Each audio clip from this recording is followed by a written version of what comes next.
Авдиево видение, Господ Бог зборува вака за Едом. Ја чувме веста од Господа, гласник беше испратен меѓу народите. Станувајте да тргнеме во бој против него, зашто ете, ќе те направам најмал меѓу народите, многу презрен. Гордоста на твоето срце те заведе, тебе што живееш во камени пештери, во својот висок стан, изборуваш во своето срце, кој ли ќе ме слезе на земја? Да се извисиш како орел, да свиткаш гнездо меѓу звездите и оттаму ќе те слезам, говори Господ. Ако дојдат крадци при тебе или нокните разбойници, како ли ќе бидеш разурнат? Не ќе ли те искрадат колку што им е доста? Ако дојдат гроздоберачите кај тебе, зар не ќе го остават доберокот? Како ли беше претресен Исав, како му беа пребарани скриените му блага? Те спотераа до границата, сите твои сојузници, луѓето што живеа во мир со тебе ти измамија, оние што го јадат твојот леп ти ставија стапица, нема разбирање во него. Во оној ден, говори Господ, не ке ли ги уништам мудреците од Едом и разумот од Исавовата гора? Твоите јунаци темане, ке ги опфати ужас и последниот ке биде истребен со колеш од Исавовата гора. За насилството на својот брат Јаков срам ке те покрие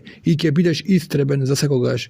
Во оној ден, кога стоеше на страна, додека туѓинците му ја однесуваа војската во робство, додека странците влегуваа низ неговите порти и фрлаа жребки за Ерусалим, ти беше како еден од нив. Не требаше да гледаш во денот на брата си, во денот на неговата несреќа. Не ликувај на јудејските синови во денот на нивната пропаст. Не отвараја гордо својата уста во денот на неволја. Не требаше да влегуваш во портата на мојот народ во денот на неговата несреќа. Не се насладувај на неговото зло во денот на неговата несреќа. Не испружувај ги рацете на неговиот имот во денот на неговата несреќа. Не требаше да стоиш на раскрсниците за да ги истребиш неговите бегалци. Не ги затворај неговите преживеани во денот на неволја, зашто близу е Господовиот ден за сите народи.